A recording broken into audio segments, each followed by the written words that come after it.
All right, welcome. Podcast number 2. This is Greg Nuza, Nationwide Mortgage Bankers Branch Manager. I'm here with Desmond Titillo. How's it going, everyone? I'm excited to be here. First one of the podcast. Number 2 for Greg, but getting everything started here. Yeah, we're figuring it out as we go, right? But yeah, I mean, I think part of our journey is to share with our audience what we're doing as we set up our office and start to promote in different ways. I mean, we're busy right now. Yeah, we're keeping busy, even though, I mean, we've been hearing that a lot of people aren't keeping busy. So, I mean, we can't complain about that. Right, but yeah. We are also doing things to keep ourselves busy, so that has a part to play in it. So I think just to give our audience some insight into what we've done, how we set up the studio would be kind of cool because it was a challenge. Yeah. And we didn't really have anybody to lean on. I mean, I asked around for, a couple gurus that I knew that had their own studios, but I mean, everybody's busy. So we didn't really have a chance for someone to come in and counsel us. It was mostly Google. Yeah, I mean, we started out on Amazon and Temu, trying to find some soundproof panels, and differing prices made us feel like the quality might be different, but it isn't until it shows up on your doorstep and you start trying to put it up that you find out if it's what you paid for or not. I think the tiles, the challenge was 2 things, right? Getting them to stick. Yeah, getting them to stick was like really frustrating. They kept falling off. We were using the wrong sticky dots on the back. So I would probably say to make sure to get the appropriate adhesion. Get some good glue. Yeah, for sure. Nothing too cheap. No. So once we got the right stickers, they stayed up, but the cracks too. We had a white wall behind here. So what was problem number 2? It was this. They were shrinking. They changed sizes. It wasn't like everything was exactly the same. So we put them on the wall, and we came back the next morning, and they had shrunk, and there were cracks in between the wall.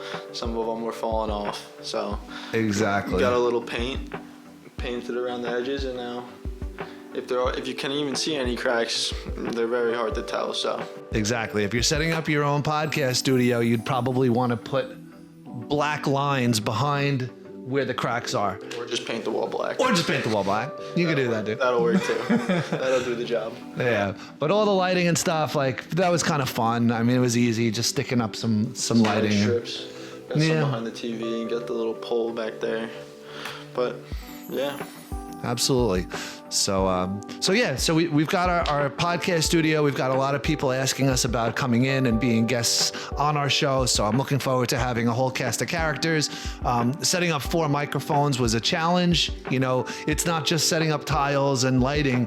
There's a whole other piece to it of the technology. So getting these arranged in the right ways was also definitely a challenge. I mean, exactly. Don't want to be on top of each other. Do you know how to orient 4 microphones in a podcast studio? Perfect. Neither did we. But now I think this is the way to do it. Mm-hmm. And having 1 microphone is easy. Having 4 microphones all going to the same computer is a different challenge. So yeah, especially when we don't have any audio-visual backgrounds, and so we were winging it. Speak for yourself, Desmond. I was a journalism major. Thank you very much. Yeah. That's true. That's all right. Nah, it doesn't matter. That was like 15, 20 years ago. The technology is totally different, so we're figuring it out. Like we said. Things have changed. Absolutely. Yeah.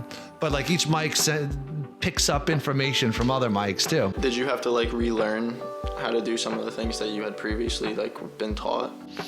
I wouldn't say it's so much relearn as it's learning brand new. Yeah. Like some of this stuff, new apps and things like that. Yeah. And we have our computer recording the audio, and then our camera, the cell phone is recording the video. So I'm going to have to splice that all together and get that going. But that's enough about the studio. I mean, we're not professional podcasters, right? We're going to be getting that going over time. So hopefully we become them. That's the goal. But we are really good at writing mortgages. That is our first line of business is the mortgages, not the podcast. So exactly. Maybe we should talk a little bit about that. For sure. How many deals would you say that we have in our pipeline right now? At least 10. Probably 10, right? Yeah. At least 10. Yeah. So we're keeping busy even in a tough market, as I'm sure a lot of people know. It's not the easiest market to be buying a house, but we're keeping it going. Yeah, we looked at all the loans that we have in our pipeline right now, and I think to share some insight, for us to stay busy in this market, it means to have been in this market for a while, because a good amount of those deals didn't happen from, leads or customers that we met within the last month or two. Some of these people, a lot of them were just people that we took their application months ago, and I've been following up with random people that had old applications that were said they needed a little bit of time, and we've been following up with them, and now they're ready to be buying houses. So we just stay on top of our pipeline and people that we know down the line might need help, and give them those calls, and they are receptive to the help. So it sounds easier than it's been, but that's basically how we've been doing it, right? Yeah, I mean, the follow-up game is so important, and at the same time, a lot of people, they assume that if they do a good job, that the client's just going to follow back up with them when the time is right, and maybe that's the case, but maybe not. Clients are out there meeting different agents and loan officers at open houses. So in addition to us calling and following up with old customers that we've spoken with, 6 months or a year ago. I mean, I have a client, we followed up with him, and he was originally from 2021. This is Trevor. Oh, yeah. Yeah. So we have a client that's been around for a while. And we called him a couple months ago, and he said, yeah, get him back into it. So. And he's in contract. Yeah. With an agent that we don't know. So it's in New Jersey, right? New Jersey, yeah. So we're on the island, so that's a good distance away, and we're getting it done. That's it. But I think part two of how we're staying busy and meeting clients is we're at those open houses too. Every weekend. If it's not just me, I've done an open house for the last month and a half every weekend, and then Greg also does his own as well. So we're doubling down on him, making us extra busy. So that's worked for us as well. I think it's an astounding thing where, clients may have been in this market for 6 months, visiting property after property, many of them having made multiple offers.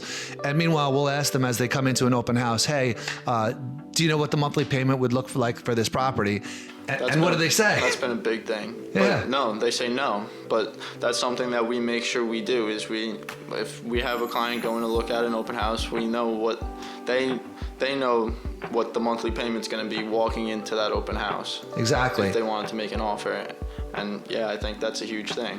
Yeah, I think a lot of times the initial lure of looking at homes is, oh, it's pretty, it's in the area that we want, and meanwhile the numbers take second seat, and that's a recipe for failure, It's the other way around. Yeah. Because if the numbers don't work, then you definitely can't live there. So. Exactly. That's been a big thing for us, I think. 100%. Yeah. Keeping people to know what they can do. Actually. Exactly. And I think, I'm going to say this too. Desmond, you and I are working together, 6 months now, something like that? Yeah, barely. Just the summer was a little more superficial, doing more intern type work.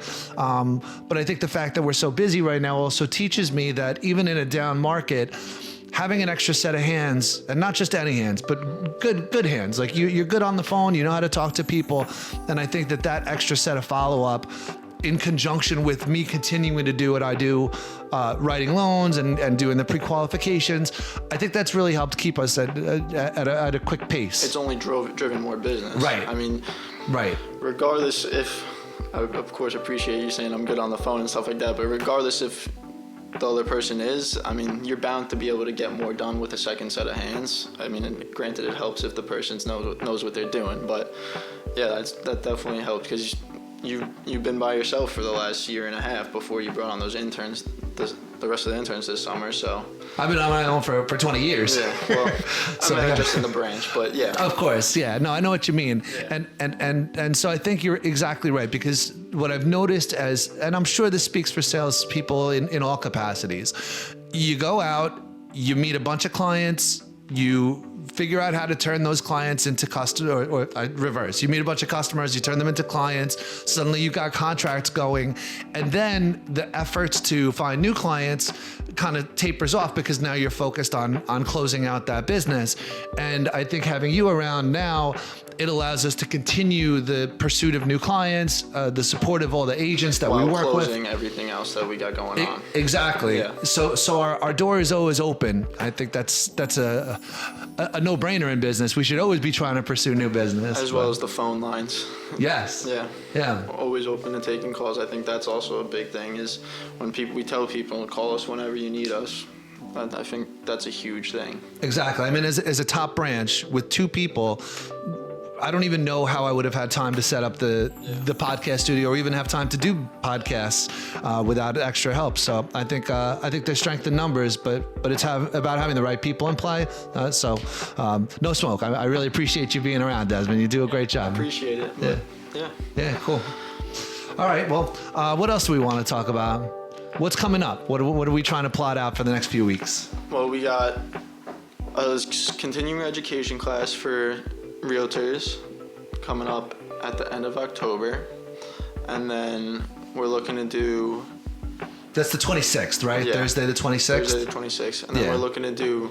We'll put a link or a post up about that. Make sure anyone who wants to come can attend. That'll be a lunch. It'll be a 2-hour course about contract review, and that'll be hosted by Steven Ciliato. He's a great attorney with Taylor Eldridge. Yeah.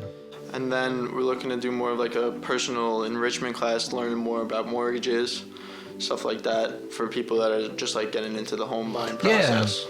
Yeah, I think it's for, in my mind, it's not just for consumers, but it's also for agents. Because I think there's a lot of agents that are new in the industry where the mortgage topic is a little taboo or scary. And I don't think agents in general should be trying to educate their clients on the mortgage topic, but they still should be savvy. So we want to have some classes to enrich local agents and consumers about mortgages. So we'll be doing some classes like that. It's part of their business. So, I mean, they should know a little bit about it if they can, right? Absolutely. Yeah. Absolutely. I think there's no harm in having that little bit of extra knowledge. 100%. I mean, we attend the real estate continuing education classes because we want to host, know. So, yeah, exactly. We listen in and get a little tidbits from them. So. Right. Yeah. And then, we're just keeping up with the open houses. We doing them every weekend as much as possible. That's right. Yeah. It's like a religion. Yeah. It is. Yeah.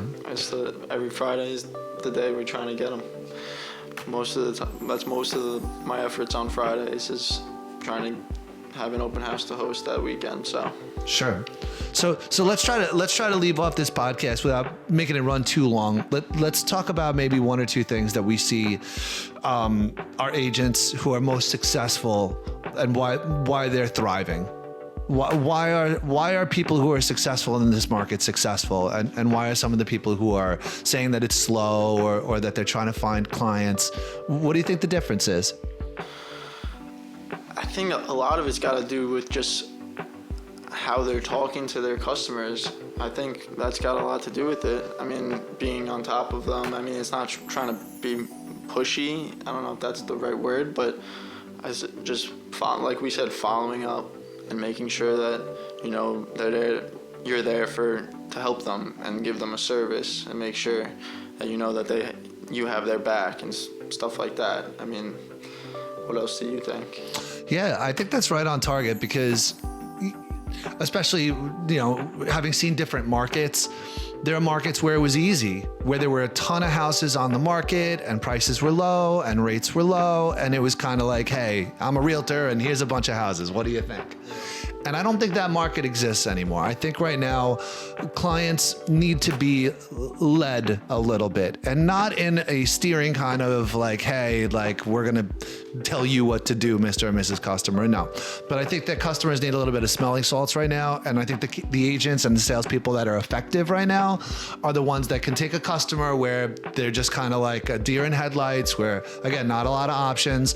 And between the real estate agent and the loan professional, they kind of help get that customer to understand what they're up against. You're going to have to offer more, You're going to have to possibly push the envelope on what kind of payment you can take on. You may not get the house that's exactly everything that you want. But again, if the goal is to be a homeowner and not pay a ton in rent, it is what it is. That's what you're gonna have to do in this market. I mean, it's the complete opposite of what you said before. There's very little inventory, and there's a lot of people looking to buy. So it's very competitive market. So I think it's one thing to take on a customer. I think it's another thing to land the plane. Yeah. To bring a customer to a closing. Definitely. Yeah. It's a completely different monster. Yeah. Yeah. Yeah. So, we'll probably be giving classes about how we do what we do and how we're successful. So anybody who wants to come in and hear a little bit about sales technique, and the idea of sales is not to talk anyone into something. It's really to lay them down, help understand exactly what their goals and their needs are, both logistically and numerically, and from there to then make it happen. So we'd love to partner up with anyone who wants to come out and learn some of our techniques. Absolutely. Yeah. All right. Anything you want to add before we wrap? I mean, what do we got going on for the rest of the day? We're going to that open house. Yeah, we got an open house today, 1 to 2, 8 Brookline Court in Wading River. It's a beautiful open house hosted by Brian Wells and Cosmeli Castillo from Keller Williams. So we're gonna check that out. And then we just got a bunch of planning to do for upcoming events. That's right. Yeah. Yeah. So we'll definitely make sure to post those events. We got to get the ball rolling on them. Yeah. Yeah. All right. Well, podcast number 2. Done. It's a wrap. Have a great day, guys. Peace.